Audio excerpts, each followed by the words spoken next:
علی رسولہ الکریم اما بعد فاعوذ باللہ من الشیطان الرجیم بسم اللہ الرحمن الرحیم وایوب اذ نادى ربہ انی مسنی الضر وانت ارحم الراحمین۔ سورہ الانبیاء کی آیت نمبر 83 ہے۔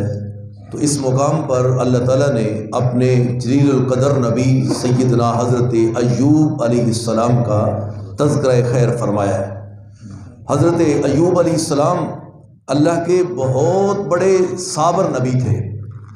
ابن حبان کی ایک روایت میں آتا ہے کہ وہ جزا فضا نہیں انہوں نے کی، کوئی بے صبری کا مظاہرہ نہیں کیا۔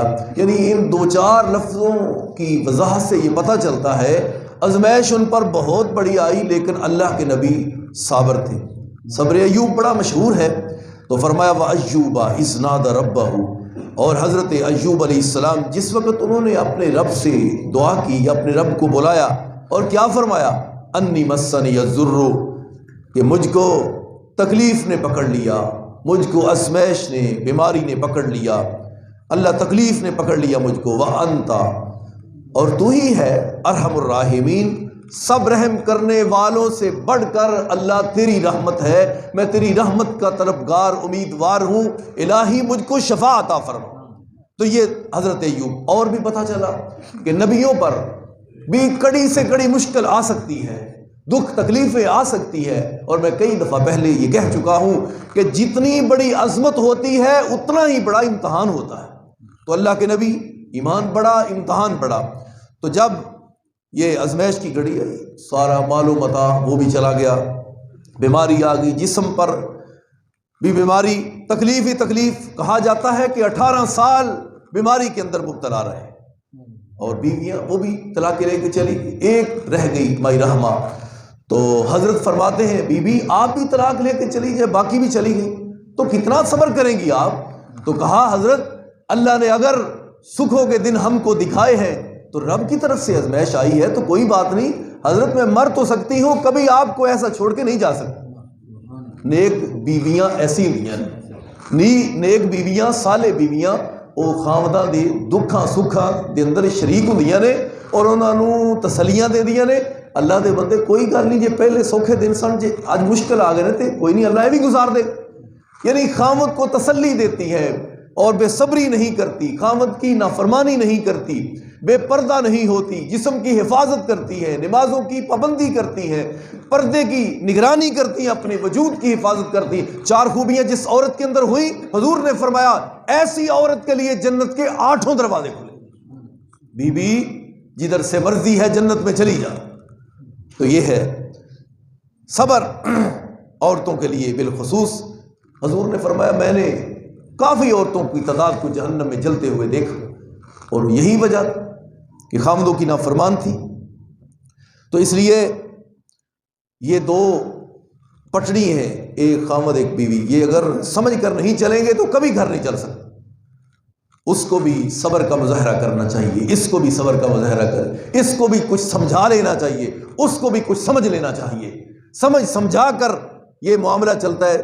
جیسے ایک ترازو کے 2 پلڑے ہوتے ہیں، ایک زیادہ جھک جائے پھر بھی بات نہیں بنتی، زیادہ اوپر چلا جائے پھر بھی نہیں بنتی، جب توازن برابر رہے تو بات پھر بنے گی۔ اسی طرح تو اللہ تعالیٰ کے نبی حضرت ایوب علیہ السلام نے کہا اللہ مجھ کو شفا دینے والا تو ہے۔ مجھ کو یہ پتہ اور بھی چلا کہ نبیوں نے بھی مشکلات میں پکارا ہے تو کس کو؟ اللہ۔ تنگیوں میں، تکلیفوں میں، بیماریوں میں، آزمائشوں میں اپنے رب کا دروازہ کھٹکھٹایا ہے، اللہ شفا دے۔ تو پھر کھٹکھٹاتے ایک دن نہیں گزرا، سال نہیں، 2-4 سال نہیں، 5 سال نہیں، بلکہ 18 سال گزر گئے۔ ہم جیسا ہوتا تو فوراً ہی دوسرے دن گلے شکوے شروع کر دے، اتنے گل نہیں بننی، ہوں فلانی تھان چلیے، اتوں جا کے کوئی ٹیوا شیوا یا کوئی اتنے بیٹھا ہے کوئی عیسائی یا کوئی بدترین انسان، اس کے پاس چلے، فوراً ہی ہمارا ایمان ختم ہو جائے۔ ہم تو اس طرح کے، تو دعا کرو اللہ ہم کو ایمان مضبوط رکھنے کی توفیق عطا فرمائے۔ اپنے ایمان کو مضبوط رکھو، اپنے عقیدے کو مضبوط رکھو۔ عیسائیوں کے پاس جاتے ہو، بے دینوں کے پاس جاتے ہو، کیوں جاتے ہو؟ کس لیے؟ کس نے کہا ہے تم کو؟ تو اللہ تعالیٰ نے فرمایا، انہوں نے کہا فاستجبنا له فکشفنا ما به من ضر، اللہ تعالیٰ نے پھر ان کی تکلیف کو دور کیا، ان کی دعا کو قبول کیا۔ وَآتَيْنَاهُ وَأَهْلَهُ مِثْلَهُمْ مَعَهُمْ، جو اللہ تعالیٰ نے آزمائش کے طور پر مال مویشی جانور جو سب کچھ اللہ تعالیٰ نے آزمائش کی نظر کر دیا تھا، وہ اللہ نے سب کچھ ان کو عطا کر دیا۔ رحمت من عندنا، یہ اللہ کی رحمت ہے۔ وذکر للعابدین، اور اللہ کے نیک بندے جو عبادت گزار ہیں ان کے لیے نصیحت بھی ہے۔ واسماعیل وادریس، اسماعیل علیہ السلام اور ادریس علیہ السلام، وذوالکفل اور ذوالکفل۔ اسماعیل علیہ السلام حضرت ابراہیم کے صاحبزادے ہیں، اور ان کی نسل میں سے اللہ تعالیٰ نے اپنے حبیب پیغمبر جناب محمد رسول اللہ صلی اللہ علیہ وسلم کو مبعوث فرمایا۔ ادریس علیہ السلام کون ہیں؟ سلائی کا کام کرتے تھے، اور حضرت نوح علیہ السلام کے باپ تھے یا ان کے دادا تھے حضرت ادریس پیغمبر۔ وذوالکفل اور ذوالکفل، ان کے بارے میں کہیں بھی صحیح وضاحت نہیں ملتی، اور امام ابن کثیر رحمۃ اللہ علیہ نے لکھا ہے کہ نبیوں کے ساتھ ان کا تذکرہ آیا ہے، یہ بھی ممکن ہے یہ بھی اللہ کے نبی۔ کل من الصابرین، سب کے سب تھے صبر کرنے والے۔ وادخلناہم فی رحمتنا، اور ہم نے ان کو اپنی رحمت میں داخل کر دیا۔ انہم من الصالحین، یہ نیکوکاروں میں سے تھے۔ اللہ تعالی ہم سب کو عمل کی توفیق